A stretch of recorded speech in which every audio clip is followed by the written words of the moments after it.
영숙은 외양간 구석에서 곰팡이 핀 나무 상자를 발견합니다. 자물쇠를 여는 순간 그녀의 손이 떨리기 시작했습니다. 서지여, 이게 누구지? 낯선 여자 이름이 적힌 등기부 등본, 토지 이용 계획 확인서, 재개발 후보지, 급등하는 땅값, 그리고 태호의 도장. 도대체 언제부터였던 거야? 40년 함께한 남편이 낯설게 느껴지는 순간입니다. 상자 속 서류 한 장 한 장이 영숙의 가슴을 찢었습니다. 평생을 함께 산 사람이 이렇게 큰 비밀을 숨기고 있었다는 사실. 영숙의 눈에서 눈물이 흘러내렸습니다. 이야기를 시작하기 전에 무료 버튼인 구독과 좋아요 한번 눌러주시면 저에게 큰 힘이 됩니다. 충청북도 보은군 산자락 깊숙한 곳, 세월이 켜켜이 쌓인 작은 농가에서 김영숙의 하루가 시작됩니다. 새벽 4시 알람 시계가 울리기도 전에 영숙의 눈이 떠집니다. 창문 너머로 칠흑 같은 어둠이 보이고 찬 공기가 이불 속까지 스며듭니다. 영숙은 조용히 몸을 일으켜 옷을 챙겨 입습니다. 옆에서 코를 고는 남편 박태호를 깨우지 않으려 발소리를 죽이며 방을 나서죠. 부엌에서 미지근한 보리차 한 모금을 마신 뒤 손전등을 들고 외양간으로 향합니다. 외양간 문을 여는 순간 소 3마리가 영숙을 반기듯 고개를 돌립니다. 어둠 속에서도 소들의 눈빛이 반짝입니다. 애들아, 오늘도 수고 많다. 영숙은 소의 등을 쓰다듬으며 부드럽게 속삭입니다. 젖소에 젖을 짜는 일은 영숙에게 명상 같은 시간이죠. 손가락에 전해지는 따뜻한 체온, 철제통에 차오르는 우유 소리, 소가 내쉬는 고른 숨결. 이 모든 것이 영숙의 하루를 열어주는 의식 같습니다. 시어머니로부터 물려받은 이 농장은 단순한 생계 수단이 아니었습니다. 40년 가까이 이곳을 지켜온 영숙에게 이 땅은 삶 그 자체였습니다. 결혼 초 25살의 영숙이 처음 이 집에 왔을 때가 떠오릅니다. 시어머니는 마당 한가운데 서서 말했습니다. 영숙아, 이 땅은 우리 집안의 뿌리란다. 내가 잘 지켜줘야 해. 그때의 시어머니 목소리가 아직도 귓가에 맴돕니다. 영숙은 그 말을 가슴 깊이 새기고 한 번도 이곳을 떠난 적이 없었습니다. 봄이면 모내기를 하고, 여름이면 풀을 뽑고, 가을이면 추수를 하고, 겨울이면 퇴비를 쌓았습니다. 계절은 돌고 돌았지만 영숙의 자리는 언제나 이 땅 위였습니다. 우유를 다 짜고 나면 곧바로 배달 준비에 들어갑니다. 낡은 경운기에 보온 탱크를 싣고 마을을 도는 일은 새벽 5시부터 시작되죠. 엔진 소리가 고요한 새벽을 깨우며 영숙은 익숙한 길을 따라 움직입니다. 첫 번째 집은 마을 입구 박씨 할머니 댁입니다. 대문 앞에 도착하면 할머니는 어김없이 현관에 나와 있습니다. 영숙아, 새벽부터 고생이 많네. 아닙니다. 할머니, 건강하시죠? 영숙은 우유병을 건네며 환하게 웃습니다. 두 번째는 이장댁, 세 번째는 슈퍼주인댁. 12집을 돌고 나면 해가 산등성이 위로 천천히 떠오릅니다. 산 능선을 따라 퍼지는 붉은 빛을 보며 영숙은 잠시 숨을 고릅니다. 집으로 돌아온 영숙은 서둘러 아침 준비를 합니다. 된장국에 감자와 두부를 넣고 묵은 김치를 꺼내고 시래기나물을 데웁니다. 밥솥 뚜껑을 열면 김이 모락모락 피어오르죠. 상을 차리며 영숙은 안방 쪽을 바라봅니다. 남편 태호는 아직 일어나지 않았습니다. 예전에는 영숙보다 먼저 일어나 마당을 쓸고 장작을 패던 사람이었습니다.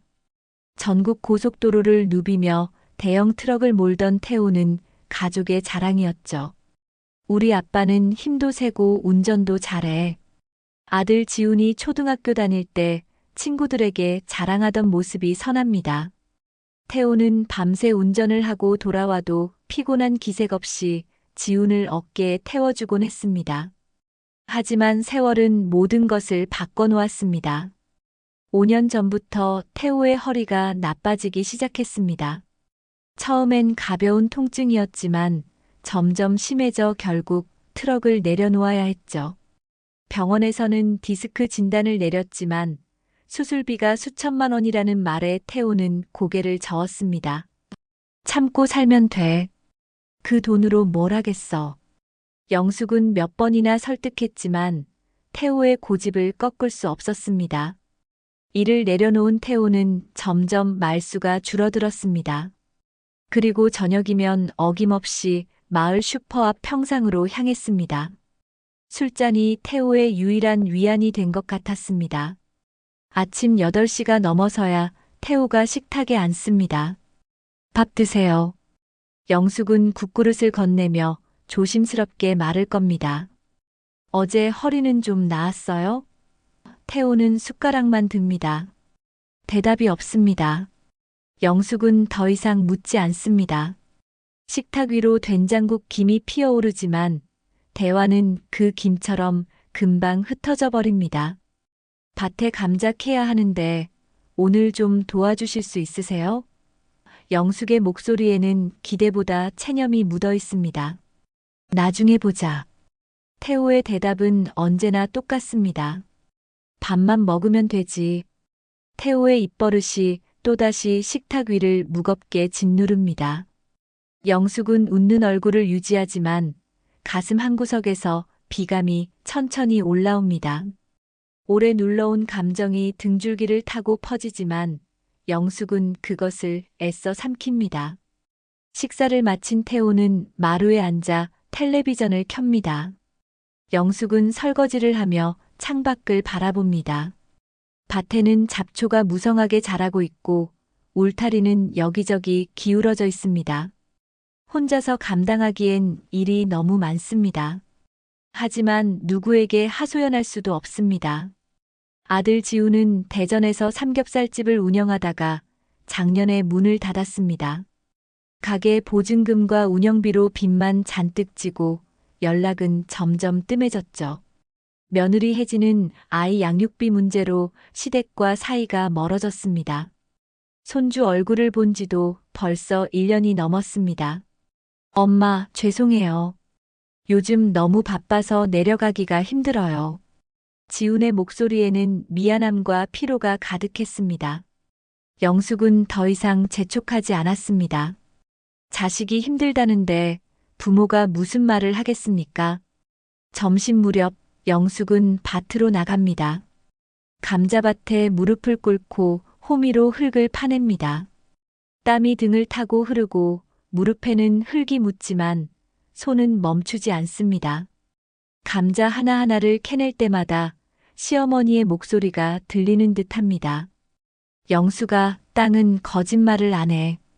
내가 준 만큼 돌려받는 거란다. 시어머니가 돌아가신 지 10년이 넘었지만 영숙은 그 말을 단 한 번도 잊은 적이 없습니다. 오후 2시쯤이면 마을회관 평상에서 잠시 쉽니다. 동네 할머니들이 모여 수다를 떨 때면 영숙도 그 자리에 섞이죠. 영숙이 넌 정말 부지런하다. 어떻게 그렇게 일을 해?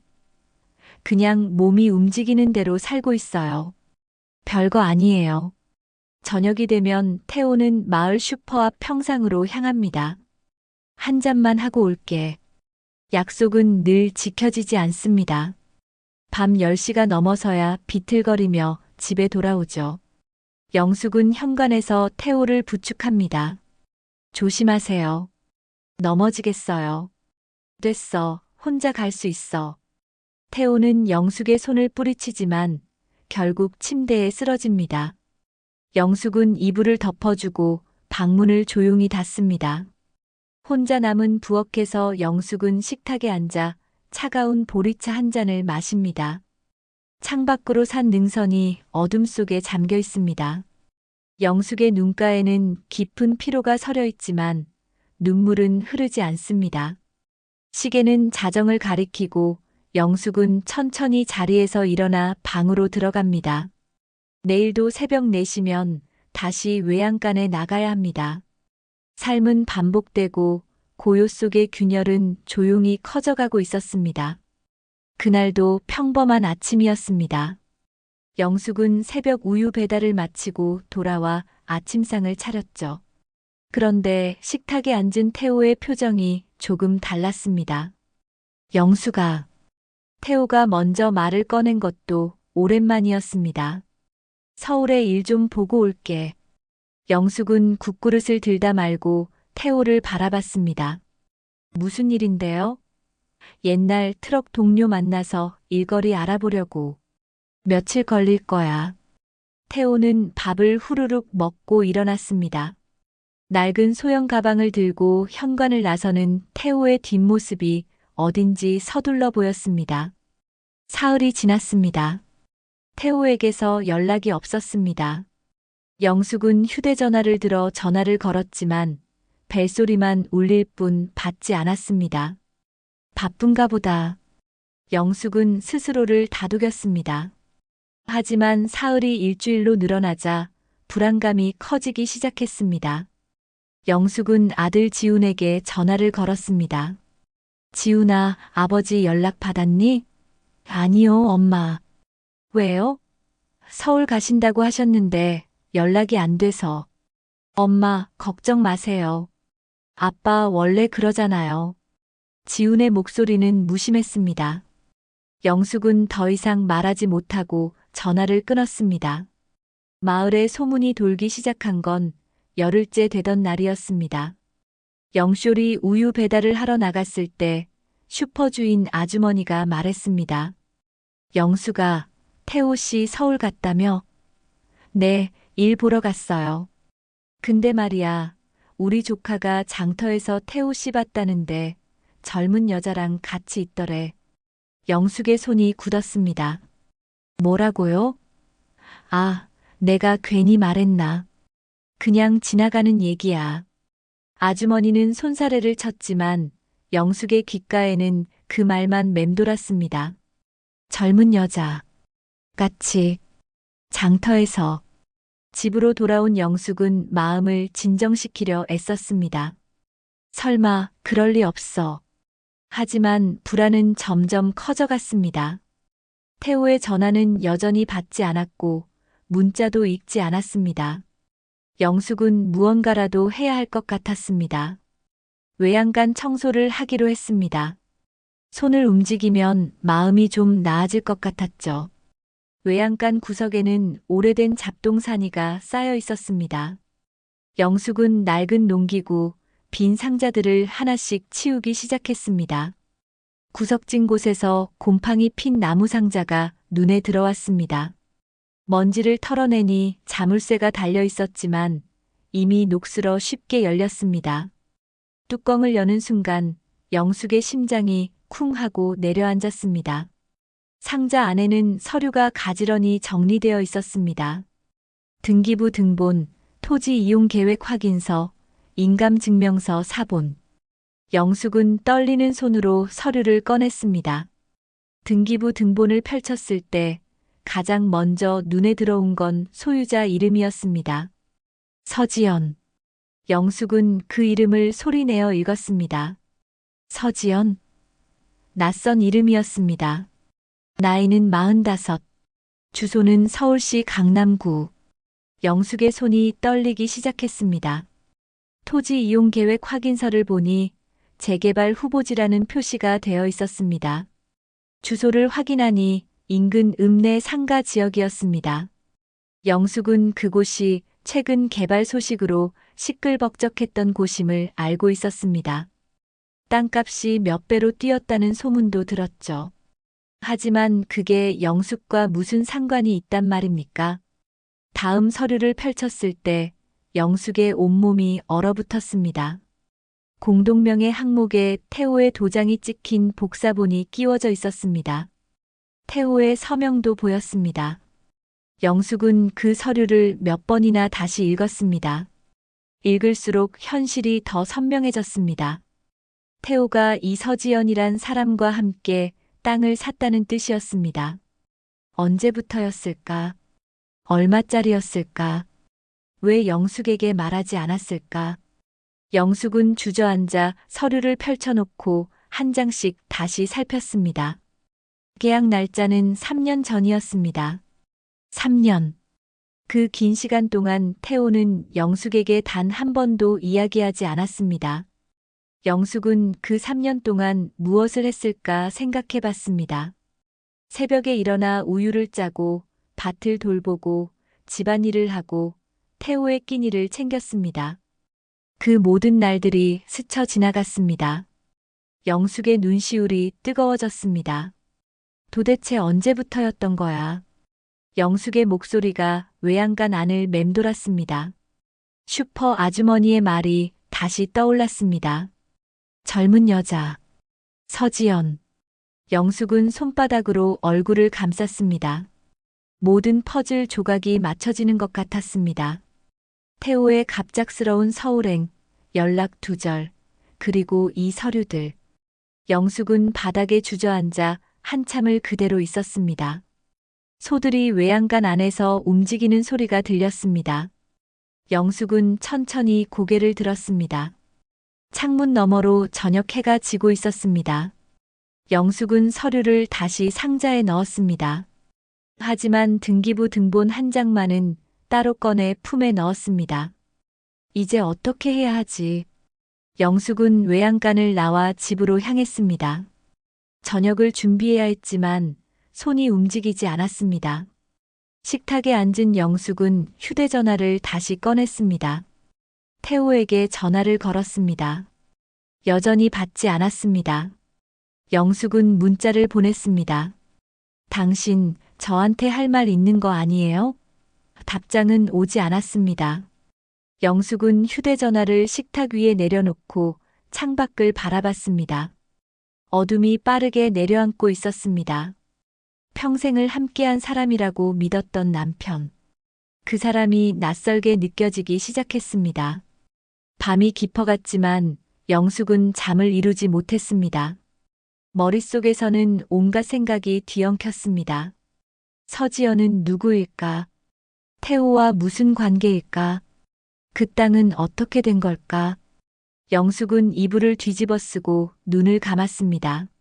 하지만 어둠 속에서도 서지연이란 이름이 계속 떠올랐습니다. 영숙의 평온했던 일상은 그날 외양간 구석에서 발견한 낡은 상자 하나로 완전히 흔들리기 시작했습니다. 잠 못 이룬 밤이 지나고 영숙은 결심을 굳혔습니다. 더 이상 혼자 끙끙 앓고 있을 수만은 없었죠. 새벽 우유 배달을 마친 뒤 영숙은 평소와 다른 옷차림을 했습니다. 장롱 깊숙이 보관해둔 검정색 재킷과 단정한 바지, 결혼식이나 제사 때나 입던 옷이었습니다. 거울을 보며 머리를 단정히 빗어넘긴 영숙의 얼굴에는 긴장감이 서려 있었습니다. 손가방에 등기부 등본 사본을 넣고 영숙은 집을 나섰습니다. 면사무소까지는 버스로 30분 거리였습니다. 창밖으로 익숙한 풍경이 지나갔지만 영숙의 마음은 복잡했습니다. 도대체 무엇을 알게 될까? 태호는 정말 영숙을 속인 걸까? 영숙은 손가방을 꼭 쥐었습니다. 면사무소에 도착한 영숙은 안내 데스크에서 지적팀이 어디냐고 물었습니다. 2층 끝에 있어요. 직원의 친절한 안내를 받고 영숙은 계단을 올랐습니다. 지적팀 사무실 문을 열자 몇 명의 직원이 책상에 앉아 업무를 보고 있었습니다. 저기 실례합니다. 영숙의 목소리가 떨렸습니다. 중년의 남자 주무관이 고개를 들었습니다. 네, 무슨 일이세요? 토지 관련해서 좀 알아보고 싶어서요. 영숙은 손가방에서 서류를 꺼내 책상 위에 올려놓았습니다. 주무관은 서류를 훑어보더니 컴퓨터 화면을 들여다봤습니다.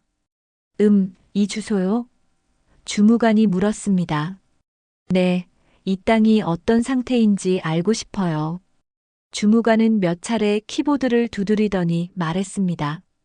이 구역은 산업단지 예정부지로 지정됐어요. 작년 말에 최종 확정됐고요. 그럼 땅값이 많이 올랐나요? 영숙이 조심스럽게 물었습니다. 그럼요. 급등했죠. 원래 평당 100만 원 하던 게 지금은 300만 원 이상 호가예요. 영숙의 입이 떡 벌어졌습니다. 300만 원. 상상도 못할 금액이었습니다. 그런데 이 등본 사본만 갖고는 정확한 걸 확인하기 어려워요. 원본 등기부를 떼어봐야 현재 소유자나 권리관계를 정확히 알 수 있어요. 주무관의 설명에 영숙은 고개를 끄덕였습니다. 등기소에 가면 되나요? 네, 읍내 등기소 가시면 발급받으실 수 있어요. 신분증 지참하시고요.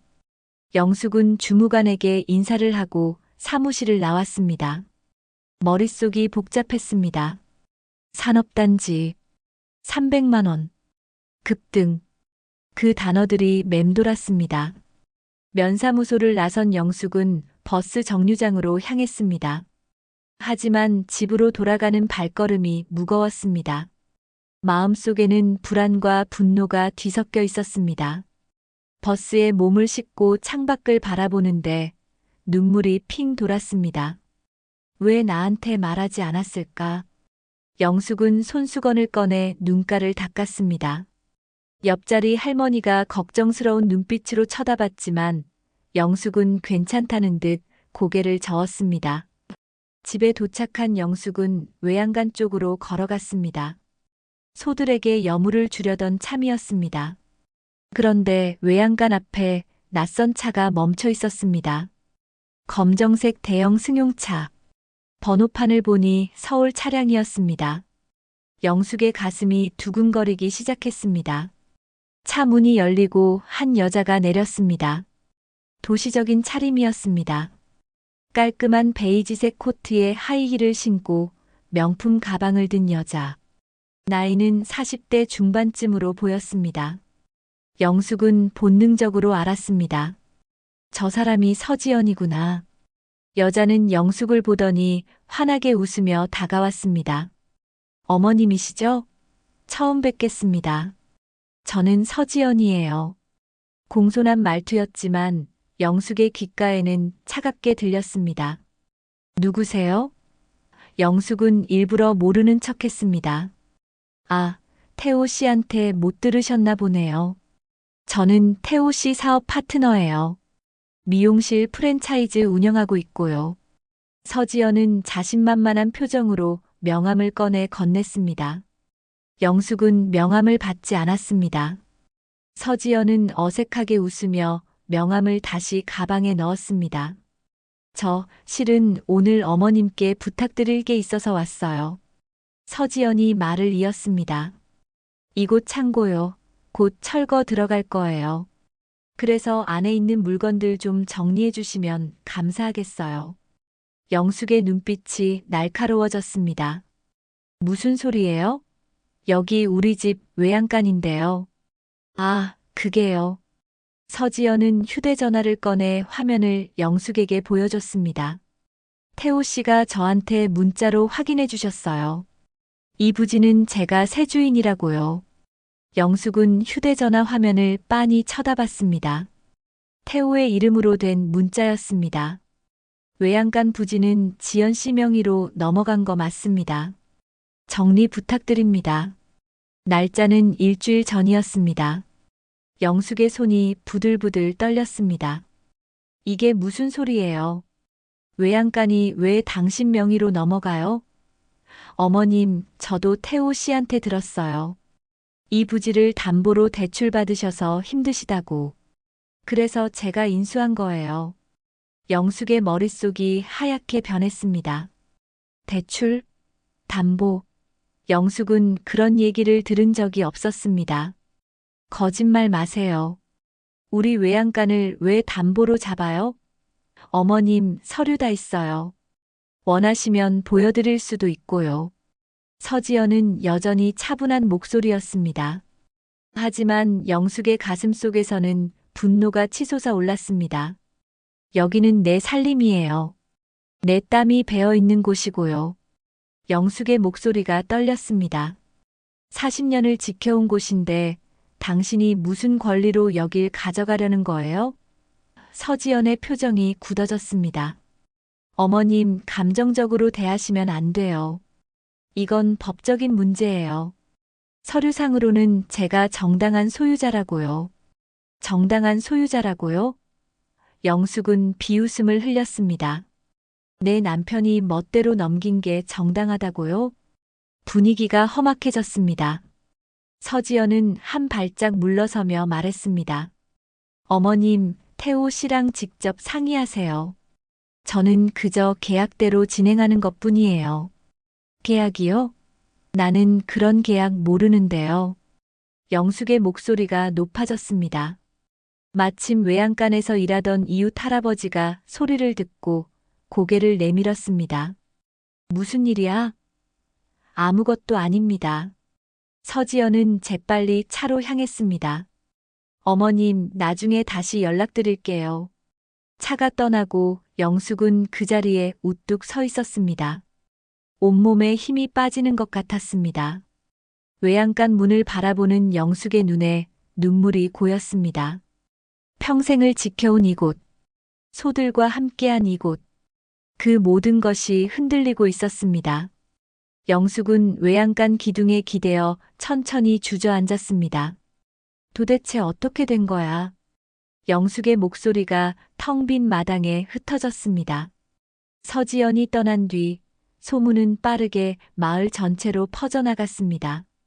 저녁 무렵 이장 최만수가 영숙의 집을 찾아왔습니다.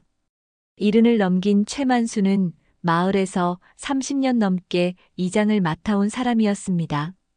영수가 집에 있나? 대문 밖에서 최만수의 목소리가 들렸습니다. 영숙은 마루에 앉아 멍하니 있다가 일어났습니다.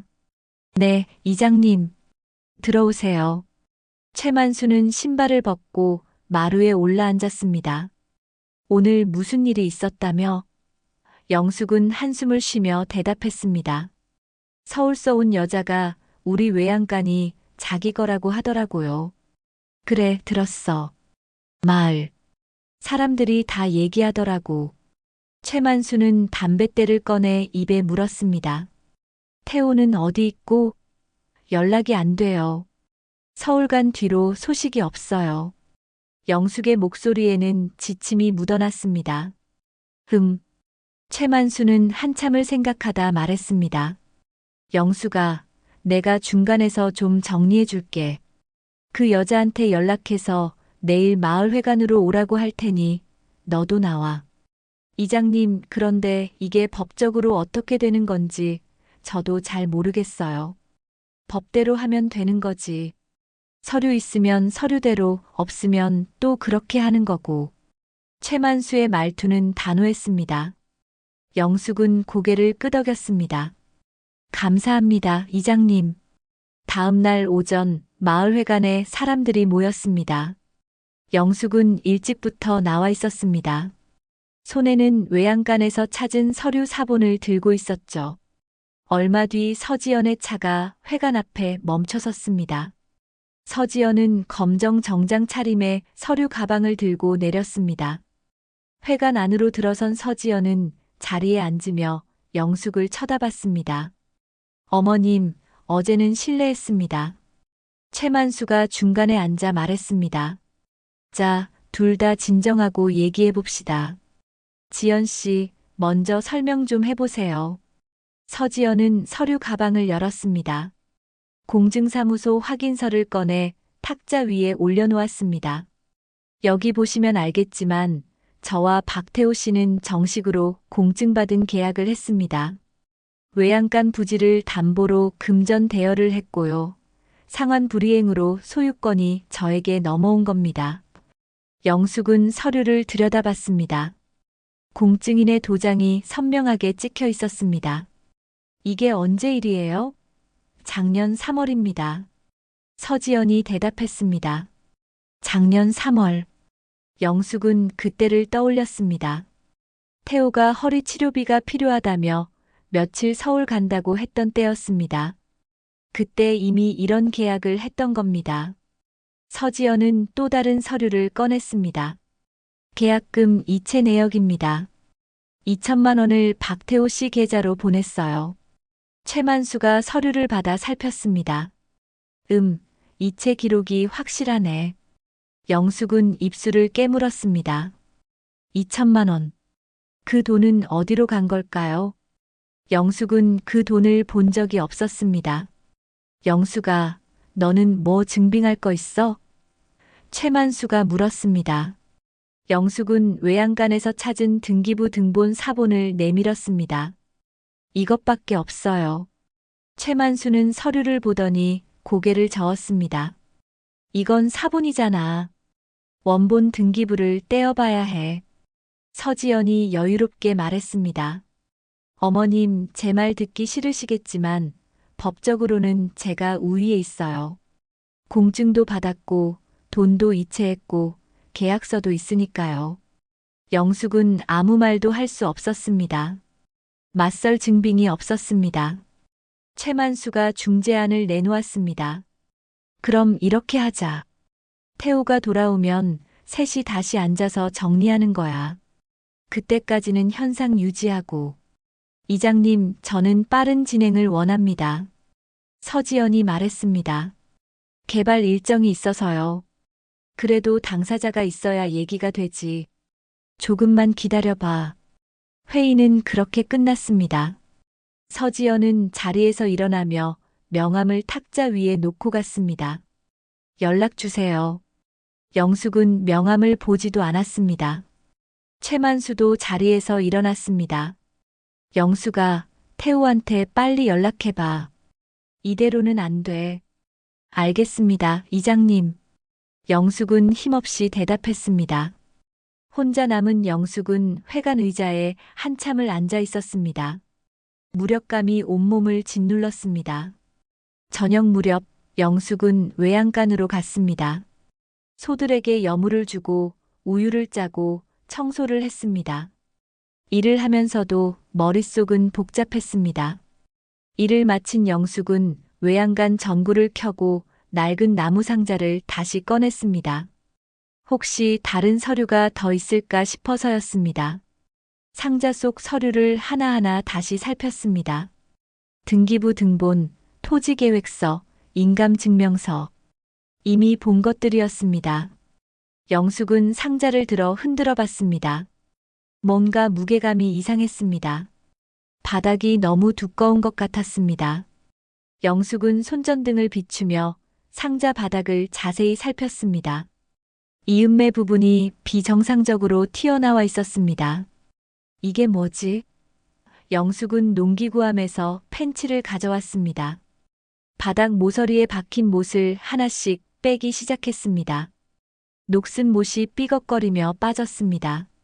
모든 못을 빼내고 바닥판을 들어 올리자 그 밑에 숨겨진 공간이 나타났습니다. 얇은 봉투 하나가 놓여 있었습니다.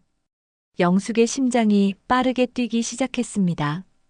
봉투를 꺼내 열자 오래된 서류 몇 장이 나왔습니다. 첫 번째는 위임장이었습니다. 날짜를 보니 10여 년 전이었습니다. 영숙의 이름으로 된 위임장. 하지만 영숙은 이런 서류를 작성한 기억이 없었습니다. 두 번째는 명의신탁 확인서 초안이었습니다. 법률 용어가 빽빽하게 적혀 있었지만 요지는 명확했습니다. 땅을 영숙 명의로 옮긴다는 내용이었습니다. 왜? 영숙은 서류를 계속 읽었습니다. 세 번째 종이는 메모지였습니다. 태호의 필체였습니다. 영숙은 그 글씨를 너무나 잘 알고 있었습니다. 손전등을 비추며 읽기 시작했습니다. 내 이름으로 두면 압류 위험. 임시로 영숙 명의. 짧은 문장이었지만 영숙의 가슴을 파고들었습니다. 압류 위험. 태호에게 무슨 일이 있었던 걸까요? 빚이 있었던 걸까요? 그래서 영숙 명의로 땅을 옮겼던 겁니까? 하지만 왜 영숙에게 말하지 않았을까요? 임시로라는 말이 무엇을 의미하는 걸까요? 영숙의 손이 떨렸습니다. 외양간 구석에 혼자 앉아 영숙은 서류를 품에 안았습니다. 눈물이 뺨을 타고 흘러내렸습니다. 왜 나한테 말하지 않았니? 영숙의 목소리가 조용히 흘러나왔습니다. 소들이 외양간 안에서 움직이는 소리가 들렸습니다. 전구 불빛이 흔들리며 어둠을 밀어냈습니다.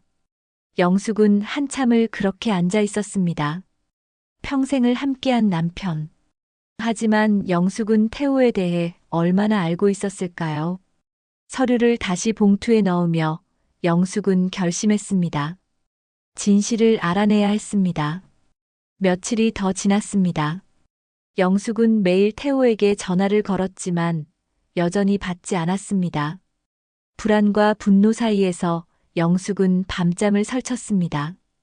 외양간에서 찾은 메모를 몇 번이나 다시 읽었지만 의문만 커질 뿐이었습니다. 그러던 어느 날 오후 대문 밖에서 차 소리가 들렸습니다. 영숙은 마당으로 나갔습니다. 익숙한 차였습니다. 서지연의 검정 승용차였죠. 차 문이 열리고 서지연이 내렸습니다. 그리고 조수석에서 태호가 내렸습니다. 영숙은 그 자리에 얼어붙었습니다. 태호는 영숙을 똑바로 쳐다보지 못했습니다. 시선을 바닥으로 떨구고 천천히 걸어왔습니다. 당신 도대체 어디 갔다 온 거예요? 영숙의 목소리가 떨렸습니다. 영숙아, 할 얘기가 있어. 태호의 목소리는 무겁게 가라앉아 있었습니다. 셋은 마루에 앉았습니다. 영숙은 태호를 노려봤습니다. 서지연은 침착한 표정으로 손가방을 무릎에 올려놓았습니다. 영숙아.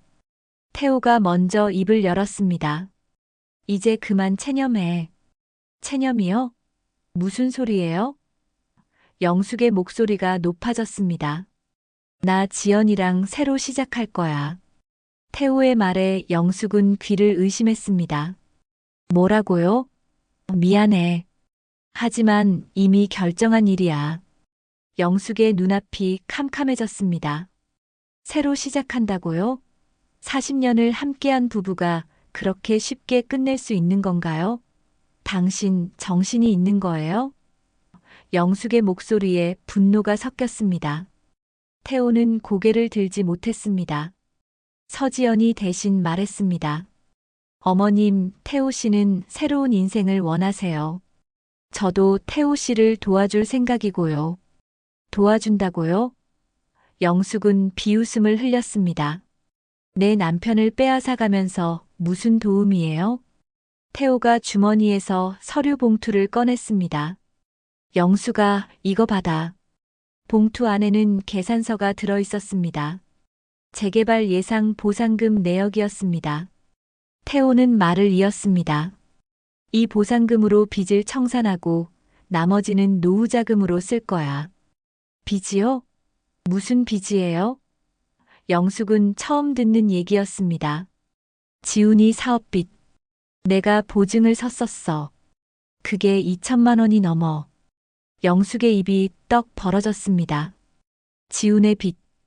태호가 보증을 섰다는 사실. 영숙은 하나도 몰랐습니다. 그걸 왜 나한테 말하지 않았어요? 말해봤자 달라질 게 있나? 돈 없는 건 매한가지잖아. 태호의 말투는 체념으로 가득했습니다.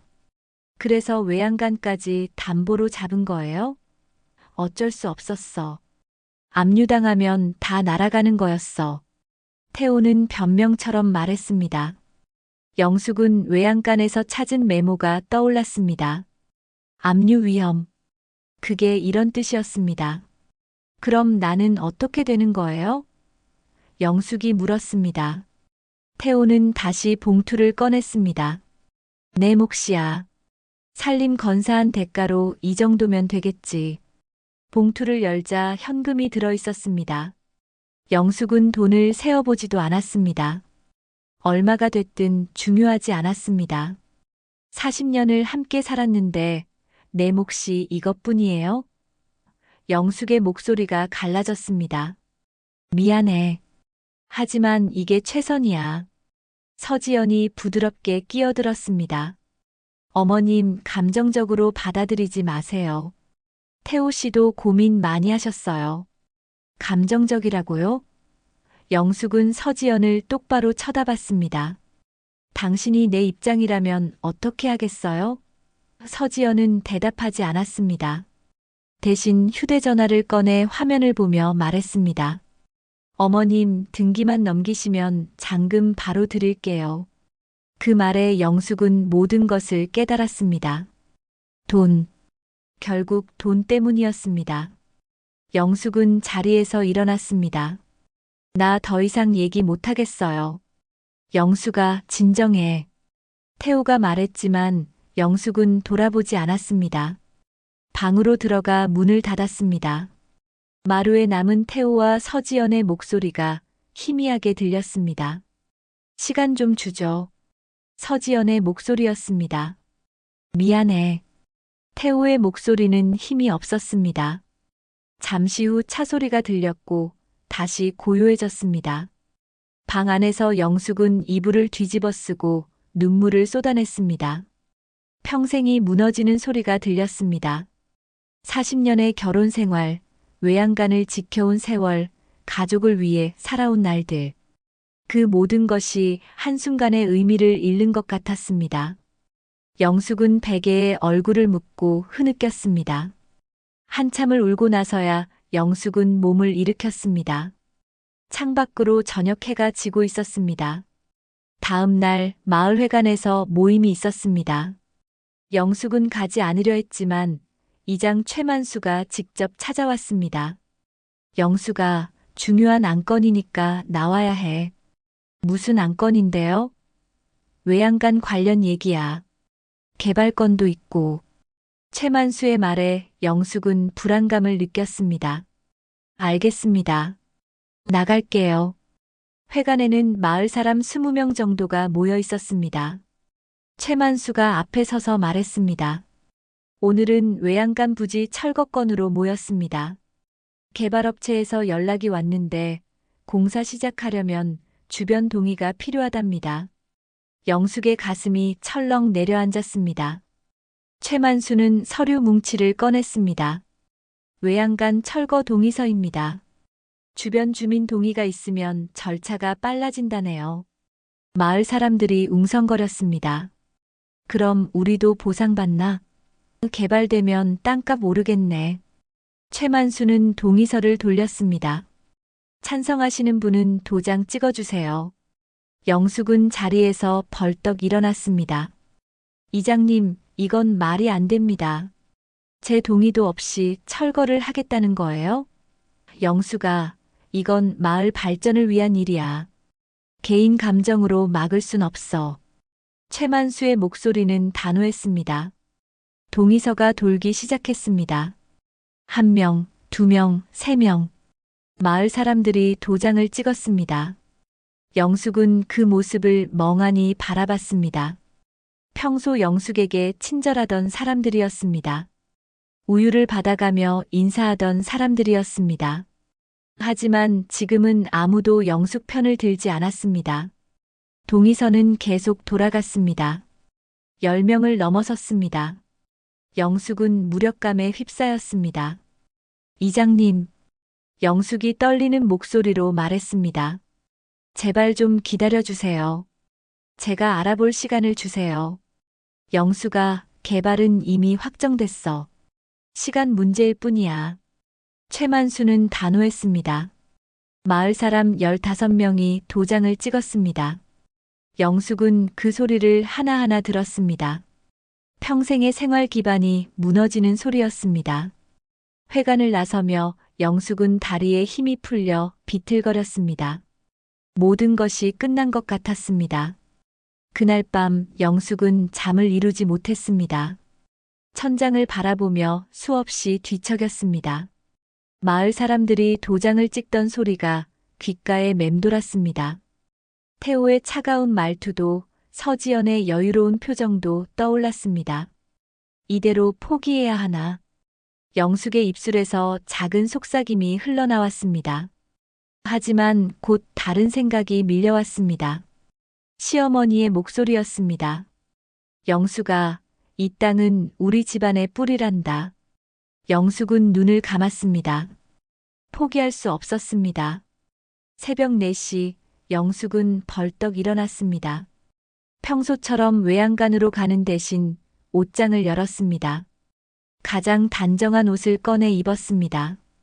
거울을 보며 머리를 빗고 작은 손가방에 신분증과 서류를 챙겼습니다.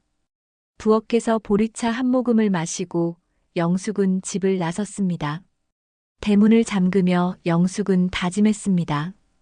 오늘은 진실을 알아내야 해. 첫 버스는 5시 30분에 출발했습니다. 영숙은 정류장에서 버스를 기다렸습니다. 새벽 공기가 차갑게 얼굴을 스쳤습니다. 버스가 도착하고 영숙은 제일 앞자리에 앉았습니다. 창밖으로 어둠이 천천히 걷히고 있었습니다. 군청까지는 1시간 거리였습니다.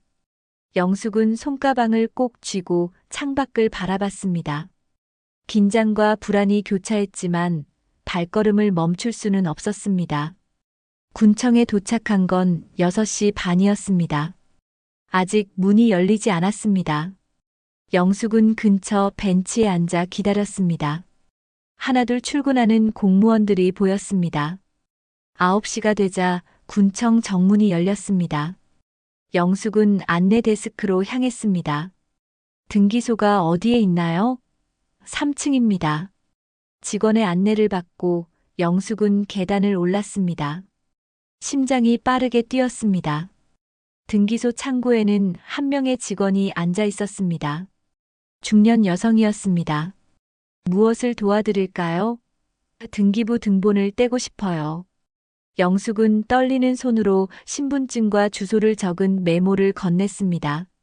직원은 컴퓨터를 두드리기 시작했습니다.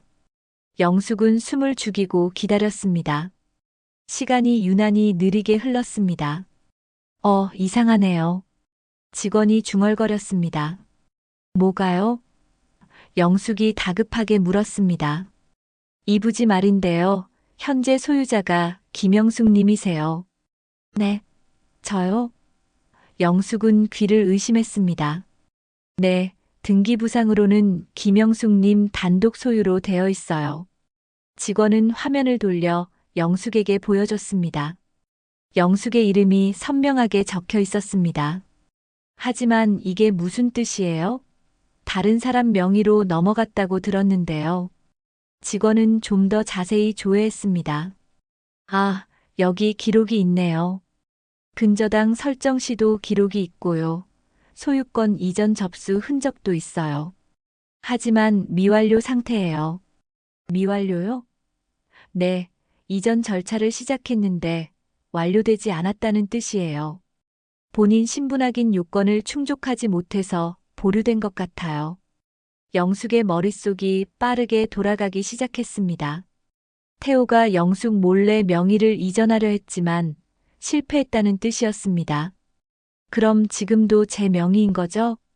네, 맞아요. 법적으로는 김영숙 님이 소유자세요. 영숙은 가슴이 터질 것 같았습니다. 희망이 보였습니다. 등기부 등본 발급해 주세요. 네, 잠시만요. 직원은 프린터를 작동시켰습니다. 몇 장의 서류가 나왔습니다. 영숙은 그 서류를 받아들었습니다. 손이 떨렸습니다. 진짜였습니다. 영숙의 이름이 소유자란에 적혀 있었습니다. 등기소를 나온 영숙은 복도 벤치에 앉았습니다. 서류를 다시 한번 찬찬히 읽었습니다. 태호가 과거의 빚을 피하려고 영숙 명의로 땅을 옮겼던 것.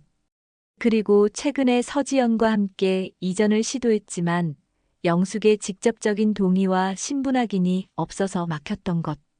영숙은 외양간에서 찾았던 메모가 떠올랐습니다. 내 이름으로 두면 압류 위험. 임시로 영숙 명의.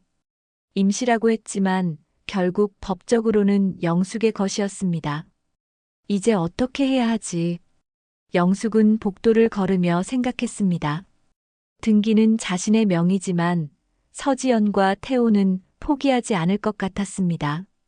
영숙에게는 법적 지식이 부족했습니다. 도움이 필요했습니다. 안내 데스크로 돌아가 물었습니다. 법률 상담받을 수 있는 곳이 있나요? 법률구조공단이 2층에 있어요. 2층으로 내려간 영숙은 법률구조공단 문을 열었습니다. 작은 사무실에 책상 몇 개가 놓여 있었습니다. 상담사 한 명이 영숙을 맞았습니다. 어서 오세요. 앉으세요. 영숙은 자리에 앉아 지금까지의 일을 차근차근 설명했습니다. 태호의 행동, 서지연과의 계약, 마을 사람들의 동의서, 그리고 방금 알게 된 등기 사실까지. 상담사는 고개를 끄덕이며 들었습니다. 일단 좋은 소식은 지금 법적 소유자가 김영숙 님이시라는 거예요. 나쁜 소식은 남편분과 상대방이 계속 압박할 가능성이 높다는 거죠. 그럼 저는 어떻게 해야 하나요? 영숙이 물었습니다. 상담사는 메모지를 꺼냈습니다. 2가지를 해야 해요. 첫째, 처분금지 가처분 신청. 이건 남편분이나 다른 사람이 마음대로 땅을 처분하지 못하게 막는 거예요. 어떻게 하는 건데요? 상담사는 자세히 설명해 줬습니다. 법원에 신청서를 내고 소유권 분쟁이 있음을 알리는 절차였습니다. 둘째, 인감증명 발급 제한 신청. 이건 본인 외에 누구도 인감증명을 발급받지 못하게 하는 거예요. 영숙은 열심히 메모했습니다. 상담사는 양식도 출력해줬습니다. 이 서류들 작성해서 법원과 주민센터에 제출하시면 돼요. 혼자서도 할 수 있을까요? 물론이에요. 어렵지 않아요. 천천히 읽어보시고 모르는 거 있으면 창구 직원한테 물어보세요. 영숙은 서류를 받아들었습니다. 처음 보는 법률 용어들이 빽빽했지만 포기할 수 없었습니다. 감사합니다. 정말 감사합니다. 영숙은 고개를 숙여 인사했습니다. 상담사는 따뜻하게 웃었습니다. 힘내세요. 김영숙님은 충분히 할 수 있어요. 그 말이 영숙에게 큰 힘이 됐습니다. 군청을 나온 영숙은 버스 정류장으로 향했습니다. 손가방에는 등기부 등본과 법률 서류가 들어 있었습니다. 버스를 기다리며 영숙은 하늘을 올려다봤습니다. 구름 사이로 햇살이 비쳤습니다. 가슴 속에서 뭔가 단단해지는 느낌이 들었습니다. 이젠 울기보다 배워야 해. 영숙은 작게 속삭였습니다. 버스가 도착하고 영숙은 자리에 앉아 창밖을 바라봤습니다. 돌아가는 길은 올 때와 달랐습니다. 희망이 보였습니다. 집에 도착한 영숙은 식탁에 앉아 서류를 펼쳤습니다. 처분금지 가처분 신청서, 인감증명 발급 제한 신청서. 한 줄 한 줄 읽으며 빈칸을 채워나갔습니다. 모르는 단어는 휴대전화로 검색했습니다. 시간이 걸렸지만 영숙은 천천히 해냈습니다. 서류를 다 작성하고 나니 뿌듯함이 밀려왔습니다. 평생 남에게 의지하며 살았던 영숙이 스스로 무언가를 해낸 것입니다. 작은 승리였지만 영숙에게는 큰 변화였습니다. 일주일 뒤 영숙은 법원과 주민센터를 다녀왔습니다. 처분금지 가처분 신청이 접수됐고 인감증명 발급 제한도 완료됐습니다. 영숙의 손에는 접수증과 확인서가 들려 있었습니다. 마을로 돌아온 영숙에게 이장 최만수가 전화를 걸어왔습니다. 영숙아, 내일 면사무소로 나와. 정식 회의를 하기로 했어. 알겠습니다, 이장님. 영숙의 목소리는 이전과 달랐습니다. 떨림이 없었습니다. 다음 날 오전 10시 면사무소 회의실에 사람들이 모였습니다. 영숙이 제일 먼저 도착했습니다. 손가방에는 준비한 서류들이 가지런히 정리되어 있었습니다. 잠시 후 이장 최만수가 들어왔고 곧이어 서지연과 태호가 함께 나타났습니다. 서지연은 변호사 한 명을 대동했습니다. 검정 정장을 입은 젊은 남자였습니다. 4사람은 회의 테이블에 마주 앉았습니다. 최만수가 회의를 시작했습니다. 자, 오늘은 외양간 부지 문제를 확실히 정리하려고 모였습니다. 지연 씨, 먼저 말씀하시죠. 서지연이 서류 가방을 열었습니다. 저는 박태호 씨와 정식 계약을 맺었습니다. 공증도 받았고 계약금도 지급했어요. 이제 잔금을 치르고 이전 절차를 마무리하려고 해요. 서지연은 계약서 사본을 테이블 위에 펼쳤습니다. 옆에 앉은 변호사가 덧붙였습니다. 법적으로 문제없는 계약입니다. 태호가 말했습니다. 이장님, 그리고 영수가. 외양간 부지는 부부 공동 재산이야. 내가 처분할 권리가 있어. 공동 재산이요? 영숙이 조용히 물었습니다. 내가 반대해도 법적으로 내 권리가 인정돼. 태호는 자신만만하게 말했습니다. 서지연도 고개를 끄덕였습니다.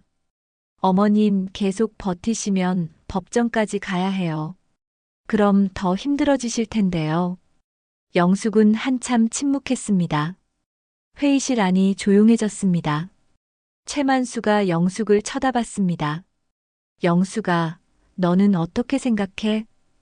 영숙은 손가방을 열었습니다. 천천히 서류를 꺼내 테이블 위에 놓기 시작했습니다. 첫 번째 서류는 등기부 등본 원본이었습니다. 말씀하시기 전에 이것부터 보세요. 영숙의 목소리는 차분했습니다. 서지연이 서류를 집어들었습니다. 눈으로 빠르게 훑어보더니 표정이 굳었습니다. 이게 뭐예요? 등기부 등본 원본입니다. 현재 소유자가 누구인지 보세요. 영숙이 말했습니다. 서지연은 변호사에게 서류를 건넸습니다. 변호사는 꼼꼼히 읽더니 서지연에게 뭔가 속삭였습니다. 서지연의 얼굴이 창백해졌습니다. 어머님, 이건 분명 박태호 씨가 저한테 넘긴다고 했어요. 넘긴다고 한 것과 실제로 넘어간 것은 다르죠. 영숙이 대답했습니다. 두 번째 서류를 꺼냈습니다. 처분금지 가처분 접수 중입니다. 제 동의 없이는 누구도 이 땅을 처분할 수 없어요. 태호의 얼굴이 일그러졌습니다. 영숙아, 너 언제 이런 걸 했어? 필요했으니까요. 제 권리를 지키려고요. 영숙은 태호를 똑바로 쳐다봤습니다. 세 번째 서류가 나왔습니다. 인감증명 발급 제한 확인서입니다. 저 말고는 아무도 인감증명을 발급받을 수 없어요. 서지연이 변호사와 눈빛을 교환했습니다. 변호사는 난처한 표정으로 고개를 숙였습니다. 최만수가 서류들을 하나씩 살펴봤습니다. 영수가, 내가 이 서류들을 다 준비했어? 네, 혼자서요. 영숙의 목소리에는 자신감이 담겨 있었습니다. 잠깐만요. 서지연이 끼어들었습니다. 어머님, 공동재산이라는 건 부인할 수 없어요. 남편분도 권리가 있다고요. 공동재산이면 더더욱 임해 처분 못하죠. 영숙이 반박했습니다. 부부 한쪽이 마음대로 재산을 처분할 수 없어요. 배웠거든요. 영숙은 법률구조공단에서 받은 자료를 펼쳤습니다. 배우자 동의 없는 부동산 처분은 무효라고 여기 나와 있어요. 태호가 화를 냈습니다. 영숙아, 지금 나한테 덤비는 거야? 덤비는 게 아니에요. 제 것을 지키는 거예요. 영숙은 목소리를 높이지 않았습니다. 네 번째 서류를 꺼냈습니다. 외양간에서 찾았던 태호의 메모 사본이었습니다. 이건 당신이 쓴 글씨죠? 영숙이 태호에게 건넸습니다. 태호는 메모를 받아들었습니다. 얼굴이 하얗게 질렸습니다. 내 이름으로 두면 압류 위험, 임시로 영숙명의. 당신이 직접 쓴 거잖아요. 영숙의 목소리가 회의실에 울렸습니다. 임시라고 했지만 법적으로는 제 명의예요. 당신이 제 동의 없이 처분할 수 없어요. 태호는 말문이 막혔습니다. 서지연이 휴대전화를 꺼내 누군가에게 전화를 걸었습니다. 변호사님, 지금 상황이 좀 복잡해졌어요. 통화 내용을 듣던 서지연의 얼굴이 점점 굳어갔습니다. 영숙은 다섯 번째 서류를 꺼냈습니다. 위임장 초안이었습니다. 이것도 외양간에서 찾았어요. 명의신탁 확인서 초안이에요. 당신이 빚 때문에 제 명의로 땅을 옮겼다는 증거죠. 영숙은 차분하게 말을 이었습니다. 저는 아무것도 몰랐어요. 하지만 이제 알았어요. 그리고 법도 배웠고요. 태호는 고개를 숙였습니다. 변명할 말이 없었습니다. 서지연이 전화를 끊고 말했습니다. 어머님, 이건 사기예요. 박태호 씨가 저를 속인 거라고요. 그건 당신과 태호 씨 사이 문제예요. 저랑은 상관없어요. 영숙은 단호하게 선을 그었습니다. 서지연의 변호사가 조심스럽게 말했습니다. 의뢰인님, 이 상황에서는 계약 이행이 어려워 보입니다. 법적 소유자의 동의가 없으면 진행할 수 없어요. 서지연은 태호를 노려봤습니다. 박태호 씨, 이거 어떻게 할 거예요? 제가 계약금으로 2천만 원을 줬는데요. 태호는 아무 대답도 하지 못했습니다. 서지연이 자리에서 일어났습니다. 변호사님, 계약 파기 소송 준비하세요. 계약금 반환과 손해배상 청구할 겁니다. 서지연과 변호사는 회의실을 나갔습니다. 남은 건 영숙과 태호, 그리고 최만수였습니다. 최만수가 입을 열었습니다. 태호야, 내가 잘못했어. 부인 몰래 이런 짓을 하면 어떡해. 태호는 대답하지 않았습니다. 영숙이 마지막으로 말했습니다. 외양간은 안 부서요. 이곳은 제 삶의 역사니까요. 영숙의 목소리는 떨리지 않았습니다. 40년을 지켜온 곳이에요. 제 땀과 눈물이 배어 있는 곳이고요. 아무도 함부로 가져갈 수 없어요. 태호가 고개를 들었습니다. 영숙아, 미안해. 미안하다는 말로 끝날 일이 아니에요. 영숙은 서류를 정리해 가방에 넣었습니다. 앞으로 어떻게 살지는 천천히 생각해 볼게요. 하지만 한 가지는 확실해요. 제 땅은 제가 지킬 거예요. 영숙은 자리에서 일어났습니다. 최만수가 말했습니다. 영숙아, 잘했어. 내가 오라. 영숙은 회의실 문을 열고 나갔습니다. 복도를 걸으며 영숙은 깊은 숨을 들이마셨습니다. 가슴 속에서 무언가 풀리는 느낌이었습니다. 평생 누군가에게 기대어 살았던 영숙이 스스로 서는 순간이었습니다. 면사무소 계단을 내려가며 영숙은 창밖을 바라봤습니다. 햇살이 따스하게 비추고 있었습니다. 영숙의 입가에 작은 미소가 번졌습니다. 이제 새로운 시작이었습니다. 회의가 끝난 뒤 서지연은 태호에게 계약 파기를 정식으로 통보했습니다. 변호사를 통해 계약금 반환 소송을 진행하겠다는 내용 증명이 도착했습니다.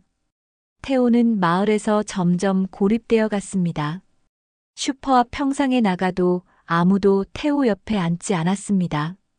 저 사람 마누라 몰래 땅 팔려고 했다며? 같이 산 지가 40년인데 그럴 수 있나? 마을 사람들의 수군거림이 태호의 귓가에 들렸습니다. 태호는 고개를 숙인 채 집으로 돌아왔습니다. 영숙과 태호는 같은 집에 살았지만 말을 섞지 않았습니다. 식사도 따로 했습니다. 영숙은 태호에게 더 이상 기대하지 않았습니다. 스스로 길을 찾아야 했습니다. 어느 날 영숙은 농협을 찾아갔습니다. 몇 년 전 외양간 수리를 위해 받았던 소액 대출이 남아 있었습니다. 전액 상환하고 싶어요. 영숙은 그동안 모아둔 우유 배달 수입으로 빚을 갚았습니다. 통장에서 돈이 빠져나가는 걸 보니 속이 시원했습니다. 이제 빚이 없네요. 창구 직원이 웃으며 말했습니다. 영숙도 따라 웃었습니다. 농협에서 나오며 영숙은 게시판을 보았습니다. 치즈 가공 교육 안내문이 붙어 있었습니다. 소규모 낙농가를 위한 치즈 제조 교육. 영숙은 연락처를 메모했습니다. 집에 돌아와 전화를 걸었습니다. 아직 신청 가능한가요? 네, 다음 주 월요일부터 시작해요. 영숙은 교육에 등록했습니다. 새로운 시작이 두렵기도 했지만 동시에 설렜습니다. 교육은 일주일 동안 진행됐습니다. 영숙은 매일 읍내 교육장으로 나갔습니다. 치즈 만드는 법, 위생관리, 포장과 유통까지 배웠습니다. 같은 반에는 비슷한 처지의 여성들이 많았습니다. 저도 남편이 일 못해서 뭐라도 해야 해요. 우리 나이에도 배울 수 있다니 신기하죠? 여성들끼리 대화를 나누며 영숙은 위로를 받았습니다. 혼자가 아니라는 걸 깨달았습니다. 교육을 마친 영숙은 외양간으로 향했습니다. 한쪽 구석에 오래전부터 방치된 폐우유 탱크가 있었습니다. 녹이 슬고 먼지가 쌓였지만 구조는 튼튼했습니다.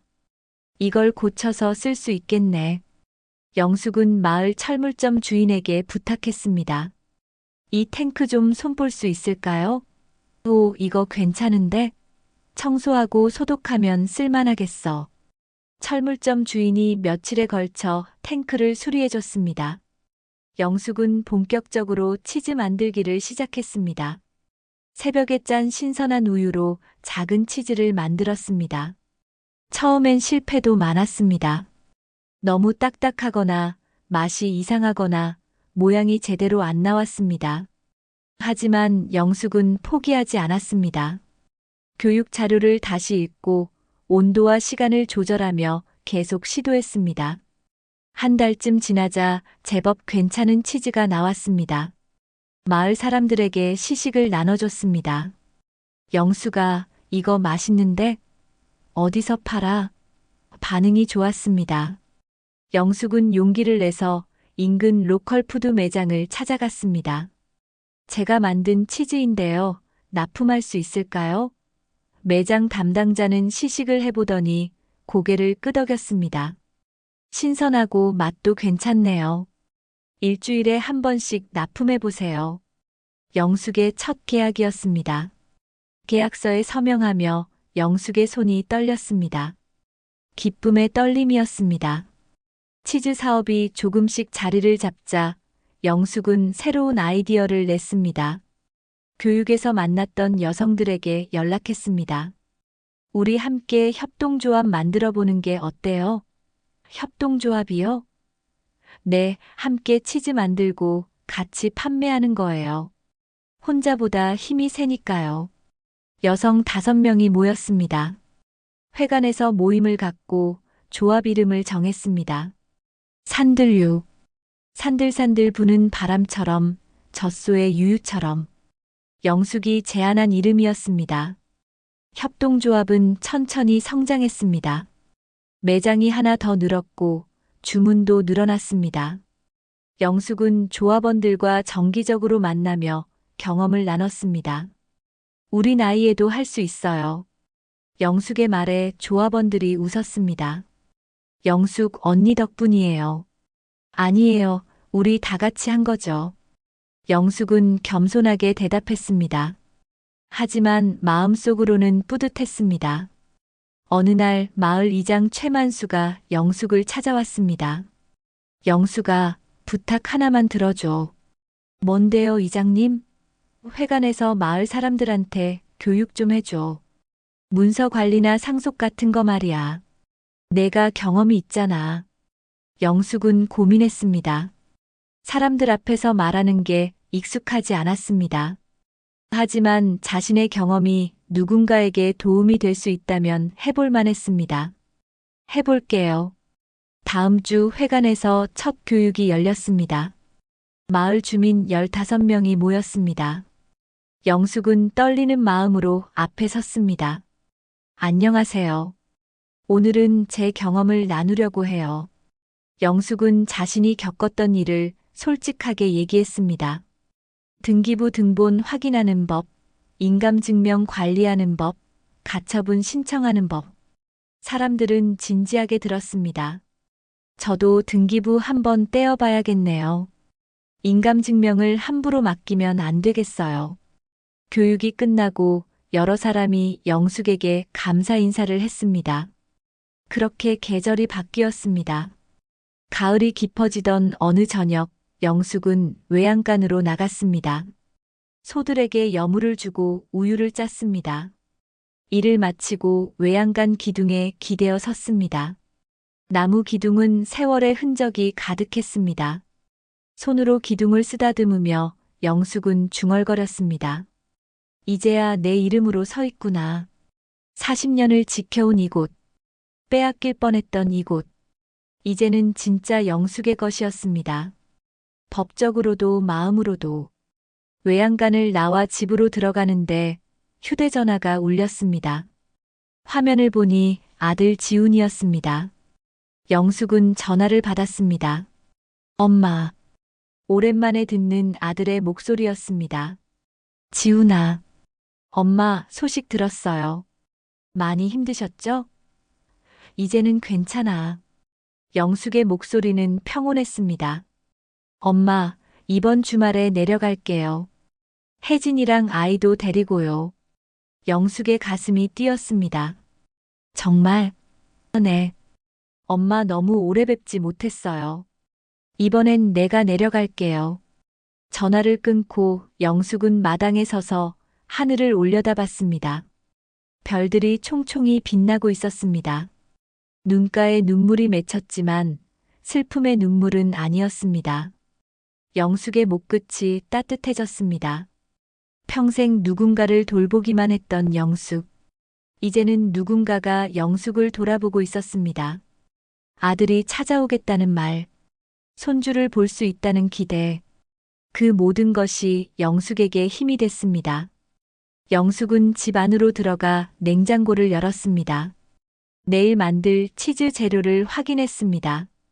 주말에 아들이 오면 맛있는 음식을 해줘야겠다고 생각했습니다. 식탁에 앉아 메모지에 장볼 목록을 적었습니다. 적다가 문득 웃음이 나왔습니다. 예전에 영숙이었다면 걱정부터 했을 텐데 지금은 기대가 앞섰습니다. 변하였습니다. 밤이 깊어갔습니다. 영숙은 창밖을 바라봤습니다. 외양간에 불이 꺼져 있었지만 영숙의 눈에는 환하게 빛나 보였습니다. 지켜낸 곳, 새로 시작한 곳, 영숙의 미래가 있는 곳. 영숙은 자리에서 일어나 방으로 들어갔습니다. 이불을 덮고 눈을 감았습니다. 내일도 모레도 영숙의 하루는 계속될 것입니다. 하지만 이제는 두렵지 않았습니다. 영숙은 스스로 설 수 있게 됐으니까요.